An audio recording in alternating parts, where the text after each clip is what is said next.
آخر میں جا کر کے شیطان تمہارے دماغ میں یہ سوال ڈالتا ہے پھر اللہ کو کس نے بنایا؟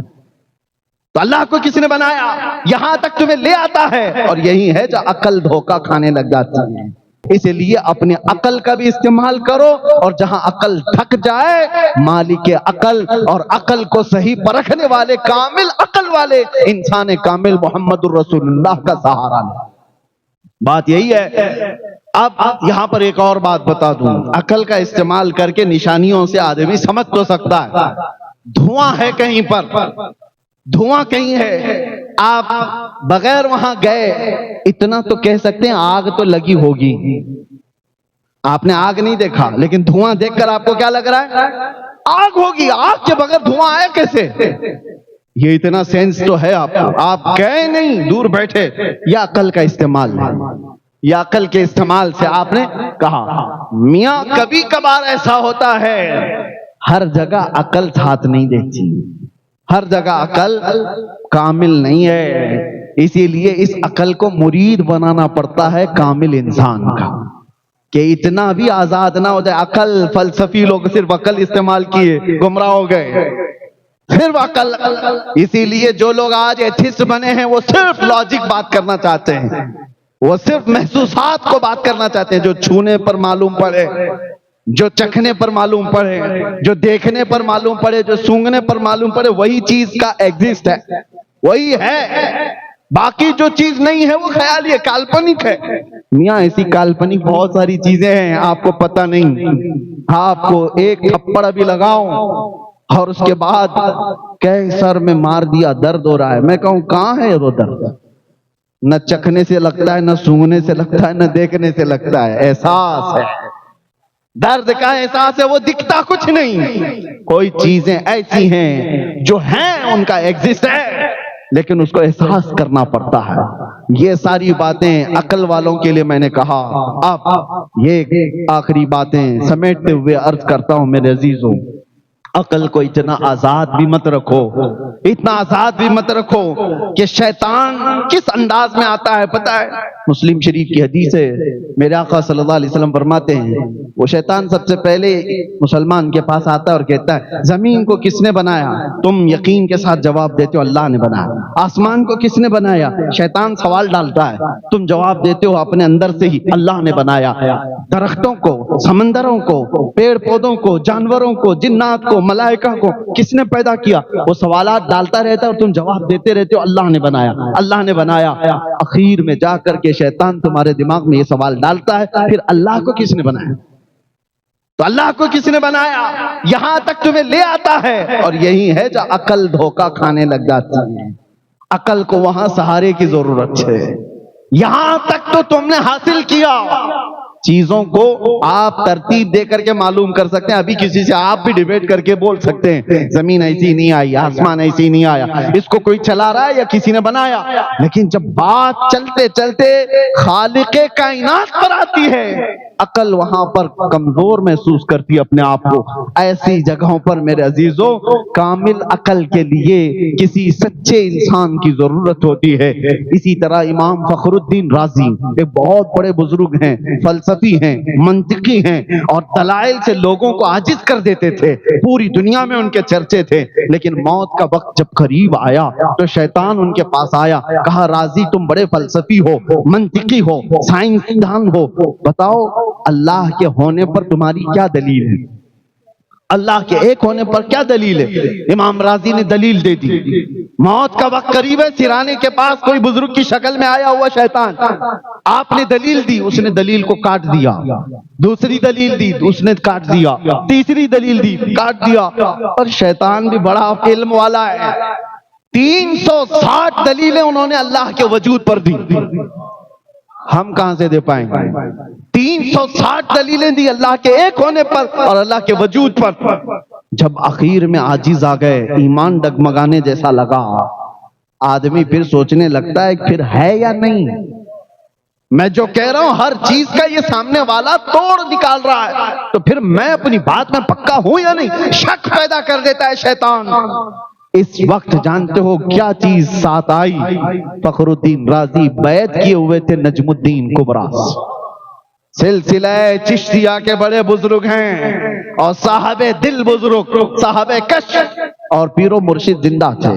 مرید کے یہ حالات دیکھ رہے تھے بڑی دور سے، وضو فرما رہے تھے اور دیکھا نہ گیا اپنے مرید کی جانکنی کے وقت کے یہ حالات. وہیں سے پکار کر کہا، راضی تو کس سے بحث کر رہا ہے؟ وہ ابلیس لعین ہے جو تیرے ہر سوال پر، ہر دلیل پر کاٹ کرے گا. اس سے صرف اتنا کہو میں اپنے خدا کو بغیر دلیل کے ایک مانتا ہوں، بغیر دلیل کے ایک مانتا ہوں. جب آپ نے امام راضی نے اس سے کہا میں اللہ کو بغیر کسی دلیل کے ایک مانتا ہوں، میرا زمین پر ہونا ہی دلیل ہے کہ اللہ ہے اور اللہ ایک ہے، جس طرح میں چل رہا ہوں. اس جواب کے بعد ابلیس لعین یہ کہتا ہوا گیا، اے راضی اگر آج وہ نجم الدین کبریٰ نہ ہوتا تو میں تیرا ایمان لے جا چکا ہوتا. اس مقام پر میں نے ہزاروں کے لے لیے، اگر تیری یہ نسبت نہ ہوتی تو میں لے لیتا. پتہ یہ چلتا ہے کہ عقل ایک جگہ آ کر کے عاجز ہو جاتی ہے، اس کے بعد پھر ہمیں سہارے کی ضرورت ہوتی ہے. اور اسی لیے ہم اپنے زمانے کے مشائخ کے ہاتھ پر ہاتھ دے کر بیعت اس لیے کرتے ہیں کہ ہمارے پیر، ہمارے شیخ جو ہیں، لیکن یہ تو سلسلہ لگا ہوا ہے مصطفیٰ کی ذات. اسی لیے اعلیٰ حضرت نے فرمایا کسی کا پیر کامل نہیں تو اس کا پیر کامل ہوگا، اس کا نہیں تو اس کا پیر کامل ہوگا. ارے اس کا نہیں تو اس کا، کہیں تو جا کر اوپر کامل پیر ہوگا. اور یہ سلسلہ ہے، چین ہے، کرنٹ ہے، ایک جگہ بٹن لگا دو تو کرنٹ نیچے تک تو آ ہی جائے گا. اس لیے یہ سلسلہ ہوتا ہے. بہرحال دو باتیں میں نے آج آپ کے سامنے عرض کی ہیں. ایک، عقل کا استعمال کر کے اللہ کے ایک ہونے کی دلیلیں بہت بندے حاصل کر سکتے ہیں. دوسرے، عقل جہاں عاجز آ جائے، انسان کامل کا سہارا محمد الرسول اللہ کی ذات. ہم نے اللہ کو ایک مانا ہے، اللہ کے وجود کو مانا ہے تو کسی سائنسدان کے بتانے سے نہیں، میرے آقا کے بتانے سے. اللہ کے رسول نے بتایا. اب بہت سارے، ابھی 2-3 دن پہلے ایک نان مسلم ہے، وہ مجھ سے سوال کر رہے تھے، کہا کہ ہمارے پنڈت جی کہتے ہیں یہ سورگ نورگ یہ سب چیزیں بنائی ہوئی ہیں، کالپنک ہے، کچھ ہے نہیں. کسی نے دیکھا ہے کیا؟ جنت ہے، دوزخ ہے، یہ سب دھرموں نے اپنے اپنے بنایا ہوا ہے. تو ہم نے کہا کہ وہ ظاہر سی بات ہے ان کے لیے کالپنک ہے، ان کے لیے کالپنک ہے کیونکہ وہ دیکھے نہیں ہیں. لیکن بہت ساری چیزیں ان سے میں پوچھتا ہوں، ان سے پوچھو نیوزی لینڈ کا ویدر کیسا ہے؟ کہ بہت ٹھنڈا ہے. کہا گئے تھے؟ نہیں، کسی نے بتایا. ارے میاں یہ بھی کالپنک ہے، کسی کا سن کر کے ہی تم بتا رہے ہو. نیوزی لینڈ کا ویدر ایسا ہے، امریکہ کا ویدر ایسا ہے. ہر جگہ گئے تو نہیں، معلومات لیے بیٹھے ہو. کس سے لیے ہو؟ کوئی تو سورس ہے، اور جو بتایا ہوا اس پر تمہیں اتنا یقین ہے. جسی نے کہہ دیا کہ نیوزی لینڈ میں بہت ٹھنڈی ہے، مان لیا. امریکہ میں گرمی ہے، مان لیا. اور تم جب انسانوں کی بات مان لیتے ہو، ہم نے دیکھا میرے آقا نے فرمایا اللہ رب العزت رحمان ہے، ہم نے مانا. اللہ کے رسول نے کہا وہ رحیم ہے، ہم نے مانا. اللہ کے نبی نے کہا وہ مالک الملک ذو الجلال والاکرام ہے، ہم نے مانا. فرق صرف اتنا ہے کہ تم چلتے پھرتے آوارہ لوگوں کی مانتے ہو، ہم کائنات کے مالک و مختار کی مانتے ہیں.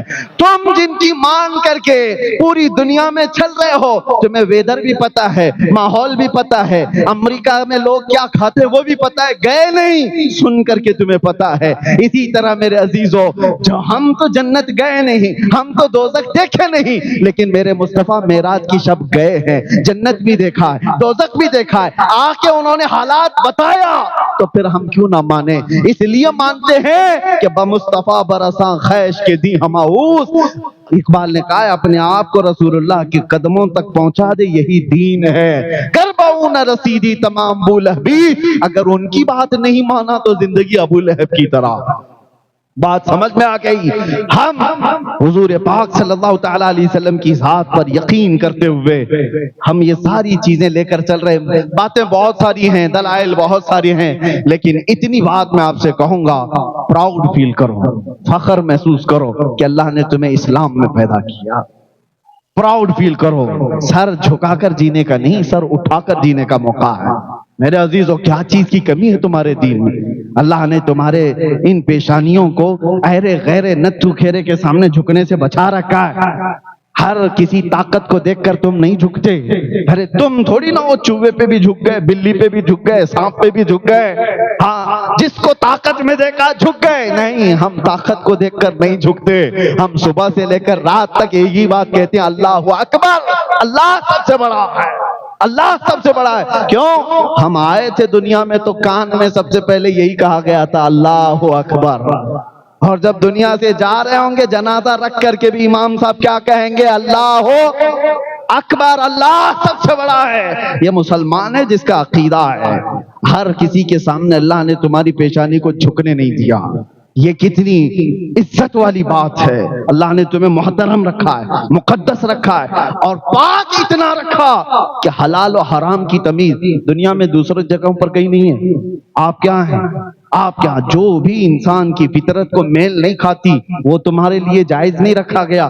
تمہیں ایسا نہیں رکھا گیا کہ تم پیشاب بھی پی لو, پخانہ بھی کھا لو, شراب بھی, ہر غلاظت. نہیں, تم انسان ہو. اور جو دنیا کیا سمجھتی ہے, شراب کیوں نہیں پی سکتے, وہ باقی ساری, جو شراب پینے والا ماں اور بیوی میں فرق نہیں کر سکتا, بیٹی اور بہن میں فرق نہیں کر سکتا, اس کی عقل معوف ہو جاتی ہے. اور اسی لیے اسلام نے ہر ایسی چیز سے بچا رکھا ہے جو انسانیت کے اقدار سے گرا دیتی ہو, انسان کو انسانیت کے اخلاق سے گرا دیتی ہو. میرے عزیزوں, ایک ابھی واقعہ میرے پاس آیا ہوا ہے, ابھی ممبئی کی سرزمین پر